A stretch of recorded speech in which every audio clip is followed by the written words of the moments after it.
ओंकार स्मरण।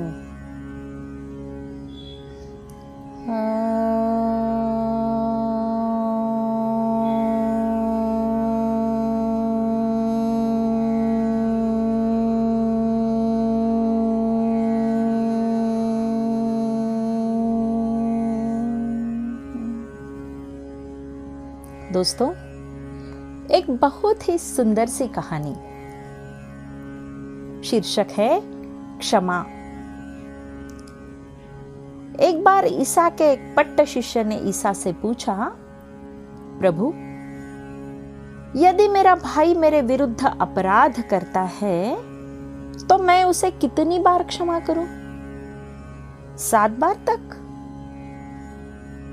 ईसा ने उत्तर दिया, मैं नहीं कहता कि 7 बार तक, बल्कि 70 गुना 7 बार तक। अगर तुम्हारा भाई कोई अपराध करता है तो उसे डांटो, और यदि वह पश्चाताप करता है तो उसे क्षमा कर दो।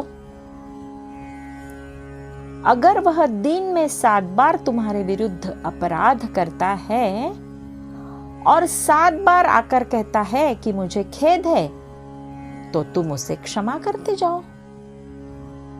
देखो, एक राजा के सामने एक आदमी को पेश किया गया जो उसका लाखों दिनार का कर्जदार था। अदा करने के लिए उसके पास कुछ भी नहीं था। राजा ने आदेश दिया कि उसे उसकी पत्नी और उसके बच्चों को और जायदाद को बेच दिया जाए और ऋण चुका दिया जाए। सेवक ने स्वामी के चरणों में गिरकर विनती की कि उसे कुछ समय और दिया जाए, वह कर्ज चुका देगा। राजा को दया आ गई। उसने उसे समय ही नहीं दिया, उसका कर्ज भी माफ कर दिया और उसे जाने दिया। बाहर निकलते ही उस सेवक को अपना एक सहसेवक मिला जो उसका लगभग 100 दिनार का कर्जदार था। उसने उसे पकड़ लिया और उसका गला दबाकर कर्ज चुकाने को कहा। सहसेवक ने उसके सामने गिड़गिड़ाकर समय मांगा, पर वह नहीं माना। दुखी होकर वह राजा के पास गया और उसे अपनी हैरानी बता दी।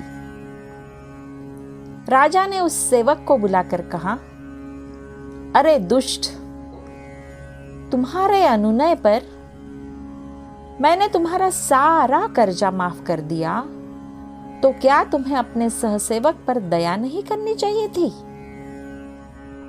इतना कहकर राजा ने उस सेवक को पूरा कर्ज अदा करने तक जल्लादों के हवाले कर दिया। इतना कहकर ईसा ने आगे कहा, यदि तुम में से हर एक अपने भाई को हृदय से क्षमा नहीं करेगा, तो मेरा स्वर्गीय पिता भी तुम्हारे साथ ऐसा ही करेगा।